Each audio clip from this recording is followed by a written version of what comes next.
اعوذ باللہ من الشیطان الرجیم، بسم اللہ الرحمن الرحیم۔ آج ہم لوگ محمد صلی اللہ علیہ وسلم کی مختصر سیرت جانیں گے۔ محمد صلی اللہ علیہ وسلم مکہ مکرمہ میں قبیلہ قریش اور خاندان بنی ہاشم میں 9 ربیع الاول یوم دوشنبہ 20 یا 22 اپریل 571 کو صبح کے وقت پیدا ہوئے۔ آپ کے دادا عبد المطلب نے آپ کا نام محمد تجویز کیا۔ آپ کو آپ کی والدہ کے بعد سب سے پہلے ابو لہب کی لونڈی صوبیہ نے دودھ پلایا۔ اس کے بعد بنی سعد کی حضرت حلیمہ بن ابی ذؤیب کے حوالے کیا گیا۔ پھر حضرت حلیمہ سعدیہ نے آپ کو دودھ پلایا اور آپ کی پرورش کی۔ آپ صلی اللہ علیہ وسلم کی ولادت کے چوتھے یا 5ویں سال میں، جبکہ آپ ابھی حلیمہ سعدیہ کے گھر تھے، واقعہ شق صدر پیش آیا، یعنی آپ کے سینہ مبارک چاک کیے جانے کا واقعہ۔ حضرت انس رضی اللہ تعالی عنہ سے صحیح مسلم میں مروی ہے کہ رسول اللہ صلی اللہ علیہ وسلم کے پاس جبرائیل تشریف لائے۔ آپ بچوں کے ساتھ کھیل رہے تھے۔ آپ کو حضرت جبریل نے پکڑ کر پٹکا اور سینہ چاک کر کے دل نکالا، پھر دل سے ایک لوتھڑا نکالا اور فرمایا یہ تم سے شیطان کا حصہ ہے۔ پھر دل کو ایک طشت میں زمزم کے پانی سے دھویا اور پھر اسے جوڑ کر اس کی جگہ لوٹا دیا۔ رسول اللہ صلی اللہ علیہ وسلم کے والد کا نام عبداللہ، والدہ کا نام آمنہ اور دادا کا نام عبد المطلب تھا۔ رسول اللہ صلی اللہ علیہ وسلم جب رحم مادر میں ہی تھے تو آپ کے والد محترم کا انتقال ہو گیا۔ 6 سال کی عمر میں والدہ محترمہ کا سایہ بھی آپ کے سر سے اٹھ گیا۔ جب آپ کی عمر مبارک 8 سال 2 مہینے کی ہوئی تو آپ کے شفیق دادا عبد المطلب کا سایہ بھی سر سے اٹھ گیا۔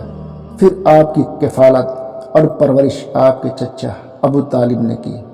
آپ کے چچا ابو طالب نے اپنی اولاد کی طرح آپ کی پرورش کی۔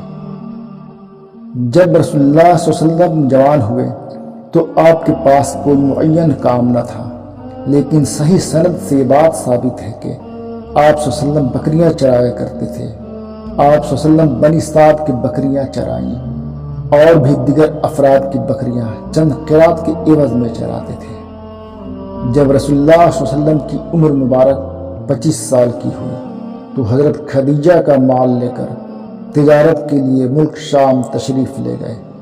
جب آپ تجارت کے سفر سے مکہ واپس تشریف لائے تو حضرت خدیجہ نے اپنے مال میں ایسی امانت و برکت دیکھی جو اس سے پہلے کبھی نہ دیکھی تھی۔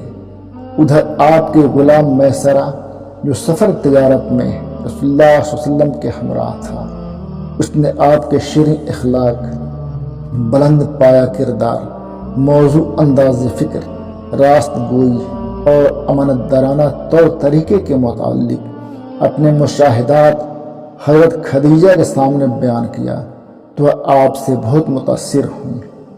پھر حضرت خدیجہ نے اپنی ایک سہیلی نفیسہ بنت منبع کے ذریعے رسول اللہ صلی اللہ علیہ وسلم کو شادی کا پیغام بھیجا تو آپ صلی اللہ علیہ وسلم نے اپنے چچا سے مشورہ کر کے شادی کے لیے رضامند ہو گئے۔ اس وقت حضرت خدیجہ کی عمر 40 سال کی تھی۔ حضرت ابراہیم کو چھوڑ کر رسول اللہ صلی اللہ علیہ وسلم کی تمام اولاد حضرت خدیجہ سے ہی پیدا ہوئی۔ ان کے اسم گرامی یہ ہیں قاسم، انہی کے نام پر رسول اللہ صلی اللہ علیہ وسلم کی کنیت ابو القاسم پڑی۔ پھر زینب، رقیہ، ام کلثوم اور فاطمہ، اور آخر میں عبداللہ پیدا ہوئے۔ عبداللہ کا لقب طیب اور طاہر تھا۔ لڑکوں میں سب کا انتقال بچپن میں ہی ہو گیا، البتہ سب لڑکیوں نے اسلام کا زمانہ پایا۔ نبی کریم صلی اللہ علیہ وسلم کی پیغمبرانہ زندگی کو 2 حصوں میں تقسیم کیا جاتا ہے۔ نمبر 1 مکی زندگی 13 سال کی، نمبر 2 مدنی زندگی 10 سال کی۔ رسول اللہ صلی اللہ علیہ وسلم کی عمر مبارک جب 40 سال کی ہوئی، جب آپ غار حرا میں تشریف فرما تھے تو آپ پر پہلی وحی لے کر حضرت جبریل علیہ السلام نازل ہوئے۔ یہ واقعہ رمضان المبارک کی 21 تاریخ کو دوشنبہ کی رات میں پیش آئی۔ اس روز اگست کی 10 تاریخ 610 عیسوی تھا۔ حضرت عائشہ رضی اللہ تعالی عنہ فرماتی ہیں کہ رسول اللہ صلی اللہ علیہ وسلم پر وحی کے سلسلے کی ابتدا نیند میں اچھے خواب سے ہوئی۔ آپ جو بھی خواب دیکھتے تھے وہ سپیدی صبح کی طرح نمودار ہوتا تھا۔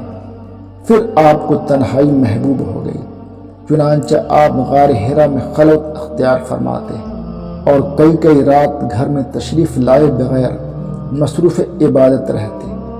اس کے لیے آپ توشہ لے جاتے، پھر توشہ ختم ہو جانے پر حضرت خدیجہ کے پاس واپس آتے اور تقریباً اتنے ہی دنوں کے لیے توشہ لے جاتے، یہاں تک کہ آپ کے پاس حق آ گیا اور آپ غار حرا میں تھے۔ آپ کے پاس فرشتہ آیا اور اس نے کہا پڑھو۔ آپ نے فرمایا میں پڑھا ہوا نہیں ہوں۔ آپ فرماتے ہیں کہ اس پر اس نے مجھے پکڑ کر اس زور سے دبایا کہ میری قوت نچوڑ دی، پھر چھوڑ کے کہا پڑھو۔ میں نے کہا میں پڑھا ہوا نہیں ہوں۔ اس نے دوبارہ پکڑ کر دبوچا، پھر چھوڑ کر کہا پڑھو۔ میں نے پھر کہا میں پڑھا ہوا نہیں ہوں۔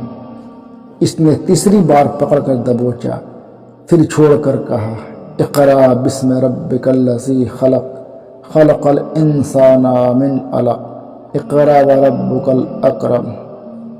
سورہ علق۔ پڑھو اپنے رب کے نام سے جس نے پیدا کیا انسان کو لوتھڑے سے پیدا کیا۔ پڑھو اور تمہارا رب نہایت کریم ہے۔ انشاءاللہ ہم پھر آئندہ ویڈیو میں سلسلہ کلام کو جاری رکھیں گے۔ وآخر دعوانا الحمدللہ رب العالمین۔